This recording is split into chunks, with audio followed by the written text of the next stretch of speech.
You know, people often think that action, immediate, loud, visible action is the only path to progress. That if you're not constantly asserting yourself, constantly moving, you're somehow falling behind.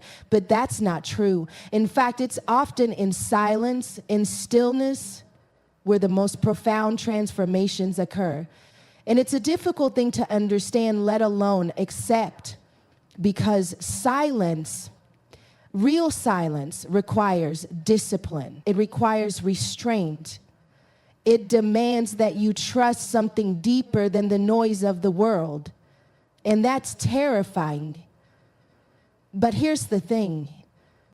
When you learn to stay silent, not out of fear or indifference, but out of wisdom and patience, that's when life starts to align itself in ways you couldn't possibly force. Everything that matters, clarity, strength, opportunity, it doesn't arrive on demand. It emerges, it unfolds. And if you're too busy trying to shout your way through life, you might just miss it. So today I want to talk about that, silence, about what it means to step back, to wait, and to allow what's meant for you to find you, not because you're passive, but because you're prepared. Silence cultivates clarity. Noise distracts. Stillness reveals. This is not merely a poetic notion. It's a deep psychological truth grounded in both ancient wisdom and modern understanding of how the mind functions. In our world, we're bombarded by stimuli at every turn: notifications, conversations, demands, entertainment, expectations. This noise, constant, loud, and relentless, hijacks our attention and scatters our focus. It creates a sense of urgency and compulsion. We're always reacting, rarely reflecting. And in that reactive state, true clarity is nearly impossible to achieve. The mind, in its natural state, is not meant to be on high alert all the time. It's not designed to be perpetually entertained, constantly occupied, or pulled in a dozen directions at once. Yet that's how many of us live, chronically overstimulated, habitually distracted, and then we wonder why we feel lost, confused, unsure of what we want or where we're going. It's because the noise of the world drowns out the signal of the soul. And when you can't hear yourself think, how can you expect to know what you truly need? Silence isn't just the absence of sound, it's the absence of internal chaos. It's the moment when the fog clears and you can actually see your own thoughts, your own motivations without distortion. But here's the problem. Silence is uncomfortable. When you remove the distractions, when you finally stop running, you're left alone with yourself. No filters, no noise to blame, just you. And for many people, that's because in silence, you begin to confront what you've been avoiding. The unresolved pain, the fears, the doubts, the contradictions. But that's exactly where clarity begins. When the external distractions fall away, your internal world becomes audible. Patterns emerge. Emotional wounds make themselves known. And from that awareness, from that honest confrontation, you gain insight. You begin to understand not just what you want, but why you want it. You start to distinguish between the noise of other people's expectations and the quiet truth of your own value. This process is not instant. It takes time, and it requires trust. Trust in the process and trust in yourself. Silence isn't productive in the traditional measurable sense. It doesn't give you immediate results, but it gives you something far more valuable: perspective. And with perspective comes power, the power to choose your path with intention instead of compulsion. The power to say no to what doesn't align and yes to what does without needing external validation to justify it. Consider how many times you've made decisions under pressure, in haste, in the noise of urgency. How often did those choices lead to regret? When you're in the noise, you tend to confuse movement with progress, reaction with direction. But movement without clarity is just busyness. It's spinning your wheels. And that's exactly what silence helps you avoid. By stepping back, by allowing stillness, you're not losing time, you're refining your aim. Think about nature. The most powerful forces often move in silence. Seeds germinate in silence. Mountains erode silently over centuries. The universe itself expands in silence. There's a wisdom in that. Silence doesn't mean absence of growth. It means depth. It means things are happening beneath the surface, things that are real, things that matter.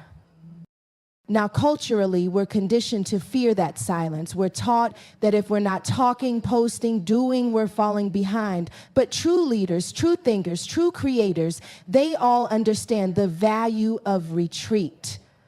The artist steps back from the canvas. The writer pauses before the next sentence. The strategist waits before making a move. In all these cases, silence precedes clarity, and clarity precedes effectiveness. Even in relationships, silence plays a crucial role. In silence, you listen, not just to the other person, but to your own response. You become aware of your reactivity, your triggers, your instincts. You begin to see how often people talk not to communicate, but to defend, to project, to fill a void. And when you stop engaging in that automatic noise, you create space for something real. Authenticity, understanding, connection that is enforced but earned. There's also a spiritual element to silence. Across religions and philosophies, from Buddhism to Christianity to Stoicism, silence is revered as a gateway to transcendence. The monks who take vows of silence aren't doing it out of superstition, they're doing it to cultivate awareness, to hear something deeper than surface level desire, to align with something higher than the ego. And while you don't have to become a monk to access that space, you do have to be willing to be still. The irony is that most people are desperately seeking clarity while simultaneously avoiding the one thing that allows it to emerge. They want answers, but they're unwilling to stop talking long enough to hear them. They want peace, but they won't disconnect from the very noise that destroys it. And so they remain stuck, not because clarity is unavailable, but because they're too busy to notice it's been trying to reach them all along. You begin to understand that silence is not empty. It's full of information, of intuition, of insight that you can't access any other way. It doesn't come from outside you. It rises up from within when you finally quiet the noise around you. That stillness. It's where your real self lives, not the performance, not the mask, not the conditioned persona, but you. The you that knows. The you that remembers. The you that doesn't need to prove anything to anyone. And once you've experienced that kind of silence, it changes you, not in some dramatic, cinematic way, but in a slow, almost imperceptible way. You become less reactive, more thoughtful, less dependent on external noise to validate your internal worth. You begin to trust your gut, not because it's loud, but because it's clear. And clarity, when it's real, doesn't scream. It whispers. It's quiet, but it's undeniable. You start to approach decisions differently. You wait, you observe, you ask deeper questions, not just what should I do, but what is right, what aligns, what matters. You realize that silence is not a void, it's a vessel. And the more you sit in it, the more it fills with exactly what you need to move forward. Not blindly, not anxiously. You realize the world will always be loud. The noise won't stop, but you can change your relationship to it. You don't have to be ruled by it. You don't have to let it drag you away from yourself. Because once you've tasted silence, real silence, you understand that it's not the world outside that needs to quiet down. It's you who needs to find stillness within the noise. That's where the clarity is. It always was. Patience is not an action, it's strategic restraint. This is one of the most misunderstood aspects of growth and success in the modern world. To hold your energy back, to resist the urge to react immediately, to trust the process when nothing visible is happening, that takes strength. It takes maturity. It takes a level of internal control that doesn't get much praise in a world addicted to immediate results. That the people who master this, who learn to restrain their impulses until the timing is right, these are the people who move with impact.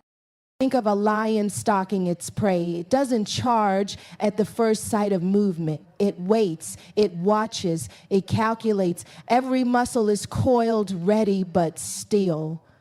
That's not inaction, that's precision. That's patience with purpose. That's strategy. In life, you don't want to be the person who jumps at every opportunity without discernment.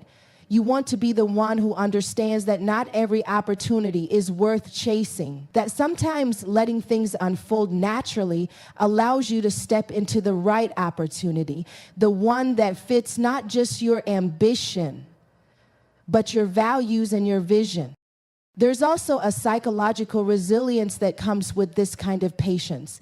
When you're always acting from urgency, you're operating from scarcity. You're saying, if I don't do this now, it'll be gone. If I don't act immediately, I'll miss my chance.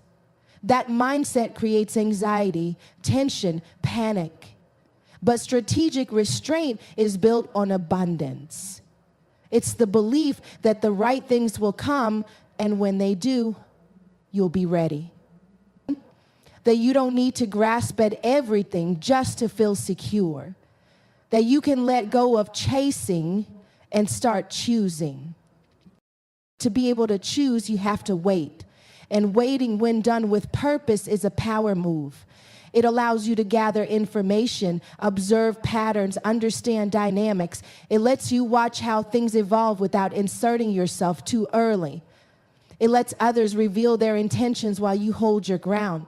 That kind of patience gives you leverage, because when you finally move, you do so with full awareness. You're not reacting, you're executing. This idea also applies deeply in relationships. Strategic restraint in communication, knowing when to speak and when to listen, when to push and when to let be, is essential for connection.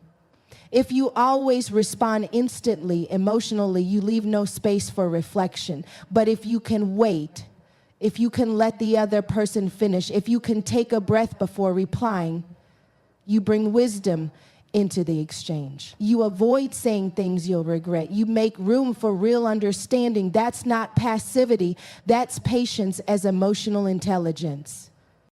Strategic restraint is about trusting that timing has intelligence, that there's a rhythm to life that you can align with if you're attuned enough. Sometimes the doors aren't opening because you're not ready to walk through them.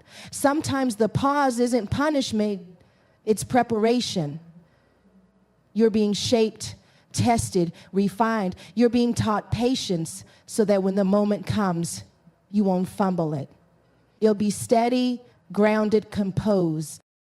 There's also a spiritual aspect to this kind of patience. It requires surrender, not in the sense of giving up, but in the sense of giving over, of accepting that not everything is in your control, and that trying to force things only creates resistance.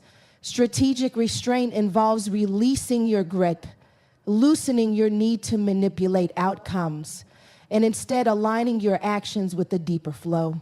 It's saying, I'll act when it's time. I'll move when the path is clear. That surrender is where real strength lives, because it means you're no longer acting from fear. You begin to notice that the people who make the biggest impact are rarely the loudest or the fastest. They are the ones who move with intention. They're selective about where they place their energy. They know their value, so they don't need to prove it constantly. They're not performing for approval. They're preparing in silence. And when they speak, people listen. When they act, things shift, because their movement has weight. It has meaning. It has timing. This restraint also builds confidence. When you're not constantly acting out of compulsion, you begin to trust yourself more. You realize that you don't need to be everywhere, do everything, respond to everyone. You can wait. You can observe. You can make deliberate choices. And those choices come from strength, not insecurity. They're grounded in awareness, not impulse. Patience as strategic restraint is especially powerful when it comes to conflict. In moments of tension, the first reaction is rarely the best one. But if you can pause, if you can hold your response, you give yourself time to choose clarity over chaos. You diffuse the situation by refusing to escalate it. You reclaim control by not giving it away to someone else's emotion. That kind of patience can change the entire energy of a conversation. It can shift the trajectory of a relationship. It can stop a cycle before it repeats. Even in ambition, in chasing your dreams, building your vision, restraint matters. There's a temptation to push, to grind, to force results. But some things can't be rushed. If you try to scale too fast, you risk collapse. If you try to rise before you've built your foundation, the fall will be inevitable. Strategic patience is knowing when to push and when to pause, when to go hard and when to hold back. It's playing the long game, even when the short game looks tempting. Ultimately, strategic restraint is an internal posture. It's about being in control of your impulses, not controlled by them. It's about knowing that doing nothing can be as powerful as doing something if it's done with awareness, with timing, with purpose. It's about recognizing that not all silence is empty and not all waiting is wasted. Sometimes the most powerful thing you can do is wait. Not because you're unsure, but because you're preparing to act with precision. What's meant for you often arrives when you stop chasing and start aligning. The statement touches something deep within the human experience, a recognition that relentless pursuit doesn't always yield fulfillment, and that sometimes the more you chase something, the further it seems to drift away. It challenges the conventional mindset that says if you want something badly enough, you must pursue it endlessly, even obsessively. While effort is essential, alignment is what gives that effort direction. Without alignment, you're just moving, but not necessarily moving toward what's truly yours. Chasing often comes from a place of scarcity. It carries the undertone of fear. Fear that if you don't act now, if you don't claim it before someone else does, it will disappear. It's rooted in the idea that life is a competition, that everything is limited, and that your worth is proven through conquest. But this mindset places you in a constant state of tension. It disconnects you from your internal compass, pulling your attention outward toward comparisons, validation, and false urgency. It keeps you grasping instead of growing, stretching instead of strengthening. Alignment, on the other hand, is a quiet revolution. It's not about giving up or doing less. It's about doing what resonates. It's about choosing actions, environments, relationships, and goals that are in harmony with your values and your nature. When you're aligned, you're no longer wasting energy forcing things to happen. You're moving with flow instead of friction. You're making decisions from a place of inner coherence instead of external pressure. And as a result, the right things start to show up, not because you chased them down, but because you made space for them to arrive. This principle can be seen in almost every area of life. In career, people often chase status, salary, titles, external markers of success, only to find themselves burned out, disconnected, and unfulfilled. They worked hard, they pushed through, they climbed the ladder, but when they got to the top, they realized it was leaning against the wrong wall. That's the cost of chasing without alignment. But when you align, when you move toward work that energizes you, challenges you in meaningful ways, and fits who you are, success begins to look and feel different. It stops being something you have to force, and become something that flows naturally from your strengths. In relationships, the same truth applies. When people chase love, approval, or attention, they often bend themselves into versions that aren't authentic. They perform, they compromise, they try to earn affection, but in doing so, they abandon. Let's stay connected, stay positive, and grow together. Until next time, take care of yourself and each other. Stay safe, stay inspired, and see you in the next video.